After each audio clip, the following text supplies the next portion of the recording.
Alors bonjour à toutes et à tous et bienvenue à ce webinaire Stratégie Bourse Forex du mercredi 20 février 2019. Yoav Nizar, très heureux de vous retrouver donc pour assurer un suivi des stratégies qui ont été données tout au long de cette semaine, mais également pour vous faire part de mon opinion sur certains actifs du jour. Je vous laisse d'abord prendre connaissance de l'avertissement légal sur les risques et je vous rappelle bien sûr que vous avez le chat qui est à votre disposition pour réagir et me poser toutes vos questions. D'ailleurs, vous êtes nombreux en webinaire et nombreux sur le chat. Merci. Bonjour à Lucas, bonjour Christian, bonjour Raymond, bonjour Brigitte, bonjour Jamal, bonjour Mohamed, bonjour Vladimir. N'hésitez pas donc à réagir, à me dire ce que vous pensez des stratégies qui seront données aujourd'hui et n'hésitez pas aussi à me poser toutes vos questions.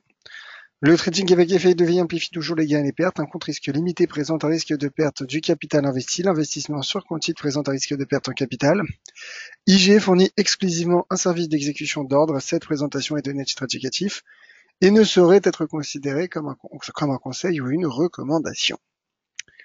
Voilà, donc lisez bien cet avertissement légal sur les risques. Je vais parler aujourd'hui donc bien sûr des stratégies qui ont été données cette semaine et notamment assurer un suivi sur celle qui a été donnée lundi dans mon webinaire La stratégie de la semaine, qui portait donc sur le cours du Brent, sur le pétrole. Mais je vais vous faire part aussi de deux configurations, même une troisième, trois configurations sur lesquelles j'ai une opinion basée notamment sur l'analyse technique. Donc on va y revenir dans un instant. Voilà pour l'avertissement légal sur les risques. Et c'est parti pour les graphiques. Donc, voici déjà la première stratégie, la première configuration sur laquelle j'aurais souhaité revenir. C'est celle qui porte donc sur le taux de change euro-dollar. Le taux de change euro-dollar qui peine à rebondir, mais qui rebondit tout de même et qui a rebondi, vous voyez, sur cette zone de support. Alors, c'est vrai qu'il avait cassé un 13, alors donné de manière très très marginale. Mais au-delà de ce niveau, lorsque l'on regarde le graphique en données journalières, vous voyez le cours, en tout cas avec les mèches. Donc sans parler des clôtures hebdomadaires, là, si on regarde le cours en données journalières, eh ben, on se rend compte que le cours de l'euro-dollar finalement aura rebondi au-dessus de ce creux du 12 novembre dernier à un 12,15. Donc une zone de support sur laquelle pour le moment le cours euro-dollar réagit de manière plutôt positive. Donc d'un point de vue technique, je pense en effet que l'euro-dollar pourrait rebondir. En tout cas, pour le moment, il préserve son range, il préserve cette tendance latérale. Et donc, je me dis en effet que sur du moyen terme, il pourrait repartir en direction de 1,15. Alors, c'est vrai qu'il y a un premier obstacle représenté par cette droite de tendance baissière au niveau 1,1450. Donc, c'est pour ça que je dis en effet que le cours euro-dollar pourrait rebondir. Alors, c'est vrai que en swing trading, il pourrait en effet atteindre 1,1450, en tout cas cette droite de tendance baissière. Mais voilà, je pense que c'est surtout cette résistance à 1,15 qui pourrait attirer le cours euro-dollar, qui se maintient pour le moment en effet à l'intérieur d'un rectangle, un rectangle notamment en données hebdomadaires. Vous voyez, si l'on regarde le graphique en données hebdomadaires, on a notre niveau de support sur lequel a rebondi le cours. Alors c'est vrai qu'il est parti chercher sous 1,13, mais voilà, c'est très proche, c'est 1,1292. Donc pour le moment, je pense en effet que la tendance latérale est maintenue et que le cours euro-dollar pourrait se projeter à nouveau vers 1,15. Donc on verra bien sûr, c'est une stratégie de swing trading moyen terme. En tout cas, techniquement, en l'absence de cassure de cette zone de support, je pense en effet que le cours euro-dollar pourrait rebondir vers la partie supérieure de ce range à 1,15. Voilà donc déjà la première configuration sur laquelle je voulais revenir aujourd'hui.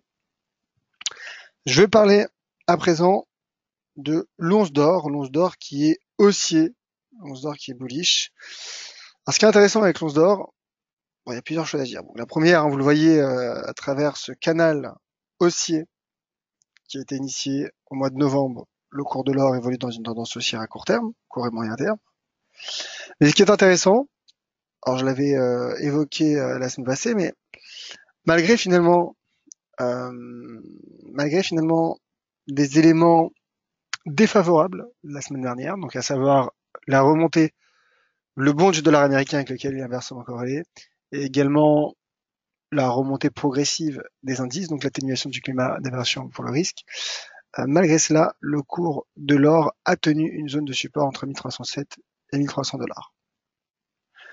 Donc, comme le dit un de mes anciens collaborateurs, mais aussi comme le dit un des adages en analyse technique, lorsqu'un cours a les raisons fondamentales pour casser un niveau de support et qu'il ne le fait pas, eh ben c'est que le marché donc décide d'être,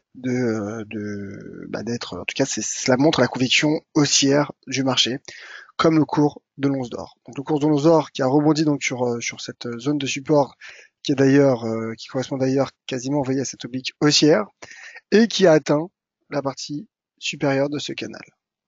Donc le momentum est haussier, comme donc d'ailleurs l'indicateur RSI qui a pénétré en zone de surachat, en franchissant donc la borne à 70, et le cours donc qui a franchi 1325. Donc je maintiens bien sûr mon objectif à 1355 $.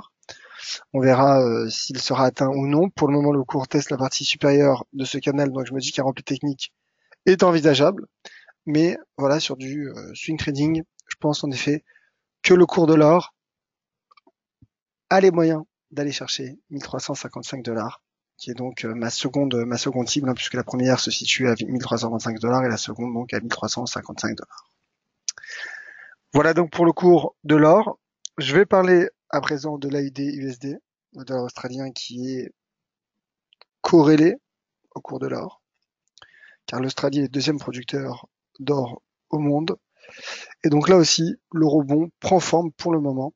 Je rappelle que le cours donc a rebondi sur un niveau de support hebdomadaire à 0,7038. Donc voilà le niveau de support que je montre sur ce graphique. Vous voyez, niveau de support à 0,7038, le cours qui rebondit, qui retrace, et je pense en effet donc que le cours de l'AUD-USD pourrait atteindre à court terme 0,73 et 0,7361. Donc là, ce sont pour des cibles court terme, une zone à court terme. Je rappelle que ces objectifs ont été donnés depuis la semaine passée, parce que c'est vrai que maintenant, peut-être que le ratio R3, Risk Reward Ratio, est moins intéressant en effet, puisque le cours est distancé maintenant de ce niveau de support. Donc pour gérer son risque, je pense qu'on peut le faire avec 0,7038. Donc c'est peut-être un peu tard maintenant, mais c'est pour ça que cette stratégie était donnée la semaine passée lorsque le cours commençait à rebondir sur ce niveau de support hebdomadaire.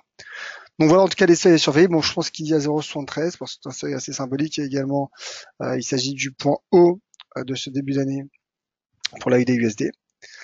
Alors ensuite, il y a cet ancien support devenu résistance, donc c'est un niveau proche à 0,7361. Donc là, je parlerai d'une zone finalement de résistance entre 0,73 et 0,7361. Et bien sûr, le seuil d'inversion de polarité supérieur à 0,7467. Et ben voilà déjà pour les trois stratégies que je voulais donner, que je voulais donner aujourd'hui. Surtout donc avec une conviction relativement importante sur l'euro-dollar et l'or. Alors attention bien sûr sur l'once d'or, comme je l'ai dit, on peut s'attendre à un repli technique sous la droite de tendance, sous la partie supérieure du canal. D'autant plus qu'après une séance de gains importants comme hier, souvent c'est vrai qu'il y a des prises de bénéfices, donc des replis techniques, donc prudence bien sûr en termes de timing, mais voilà, c'est la raison pour laquelle je pense qu'il faille dégager une stratégie au bon moment également. Alors voilà pour la USD. Je vais parler des indices. Du CAC et du DAX. Alors voilà, le DAX, finalement statu quo par rapport à hier. Donc c'est-à-dire que le cours reste bien orienté, mais il est sous résistance, sous la résistance à 11 372. Alors c'est vrai que le cours est évolue à l'intérieur d'un canal depuis, vous voyez, la fin décembre. Donc là aussi, sous cette résistance, il y a un risque de rejet, un risque de repli technique. Maintenant, ce qu'il faut savoir, c'est qu'en cas de franchissement des 11 372, le cours du DAX relancerait selon moi son potentiel haussier et pourrait atteindre 11 678 points. Donc voilà, là aussi, en attente de signal pour le DAX, de même que pour le CAC 40, configuration vraiment similaire, un canal ascendant. Alors le canal, il a peut-être plus de vigueur, plus de dynamique.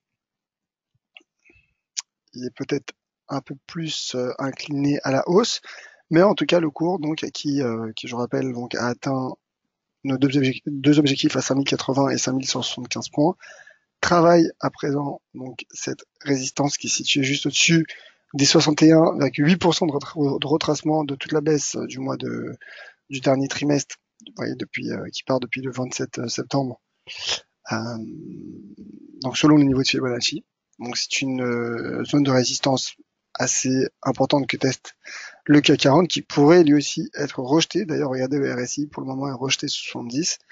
Donc à surveiller là aussi l'éventuel franchissement qui me permettrait de relancer les objectifs court terme situés à 5240 et 5333 points.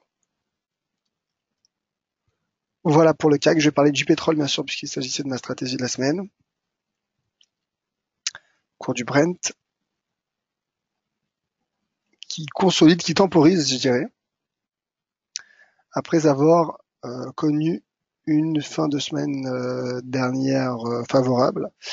En tout cas, voilà, petite temporisation du cours du Brent qui a franchi donc cette zone de résistance et notamment ce seuil horizontal à 63,65 $.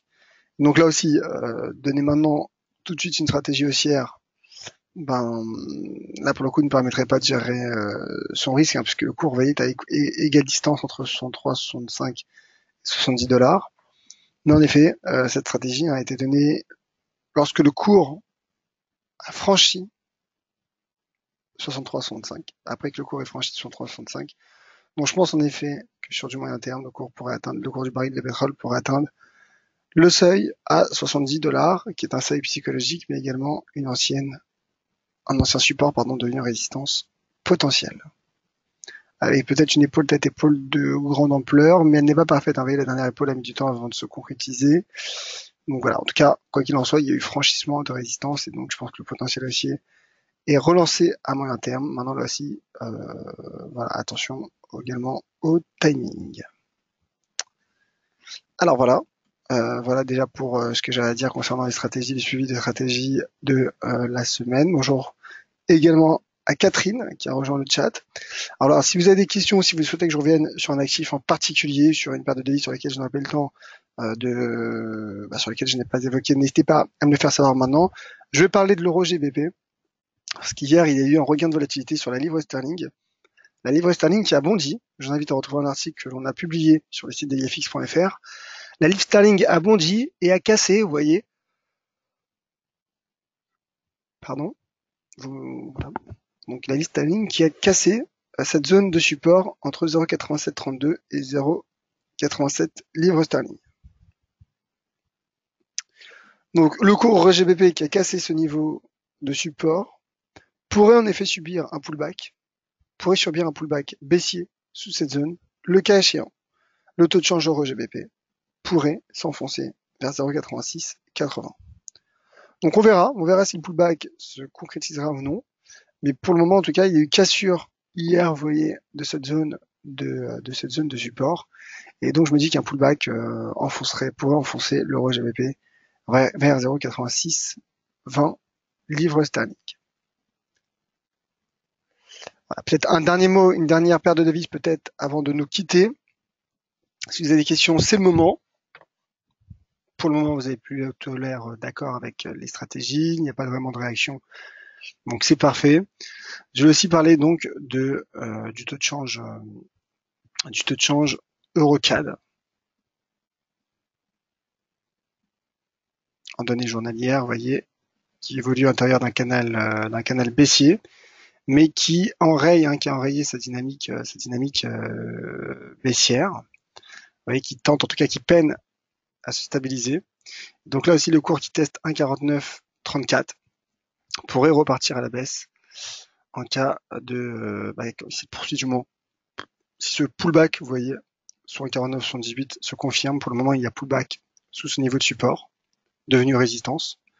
1,4978 qui est un niveau situé juste sous le seuil à 1,50 qui est assez symbolique.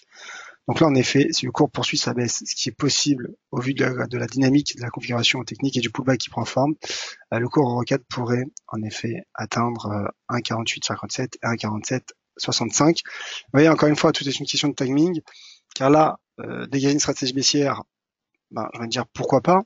Le cours est sous résistance, il est à l'intérieur d'un canal baissier, mais le problème est que voilà, maintenant le cours est un peu distancé. Là, au contraire, il teste, vous voyez, ce creux 1,4934. Donc en termes de timing, c'est peut-être moins intéressant maintenant, mais à surveiller à surveiller, voilà, quand même un l'éventuel retour de l'Eurocad sur 1,4857 et en tout cas 1,4857 déjà à court terme. On verra, on n'en est pas encore là. À voir donc si ce pullback se prolongera ou non. Un dernier mot et ensuite on se quittera sur l'AID NZD. Je vais juste dire que l'AID NZD, bien qu'il soit sous pression, bien qu'il ait subi la semaine passée la remontée, du moins le bond du dollar néerlandais suite à l'intervention de l'RBNZ, le cours n'a pas cassé son support de long terme à 1,0390. Et regardez ce que font les stochastiques. Elles rebondissent et il y a un nouveau croisement de stochastiques qui est en train de prendre forme apparemment. En tout cas, les stochastiques rebondissent, vous voyez, depuis ces bas niveaux, depuis leurs bas niveaux, vous voyez. Donc là, elles repassent au-dessus de la bande 20, mais elles ont tenu également ce support de stochastique à 5,13. Donc je me dis en effet qu'un rebond pourrait prendre forme. En tout cas, si rebond il y a, un retour sous 1,05 me paraît envisageable à court terme, car il s'agit d'une part du ratio de Fibonacci à 23,6% de retracement de toute cette tendance baissière donc qui part du mois d'août dernier, et cela correspond également, ce seuil correspond également, vous voyez, à un niveau de support. Voilà, donc je me dis en l'absence de cassure de 1,0390, un retour de l'AID NZD sous 1,05 à court terme me paraît envisageable, avec notamment des stochastiques qui rebondissent. Voilà pour l'AID NZD. Voilà donc pour mes stratégies du jour, les configurations, les niveaux à surveiller également sur les indices en attente d'éventuels breakout. Pas de questions ni de réactions sur le chat. Merci à toutes et à tous d'avoir été nombreux à ce webinaire. Merci d'avoir été également nombreux sur le chat.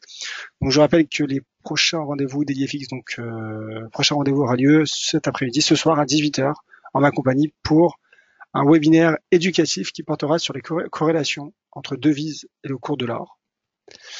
Et concernant les points de marché, vous retrouverez dès demain, comme chaque matin, Valentin en franc à 9h. Et pour ma part, vous me retrouverez donc demain pour mon dernier webinaire de la semaine à 13h. Donc on verra si les stratégies que j'ai données tout au long de cette semaine auront donné leurs fruits ou pas encore.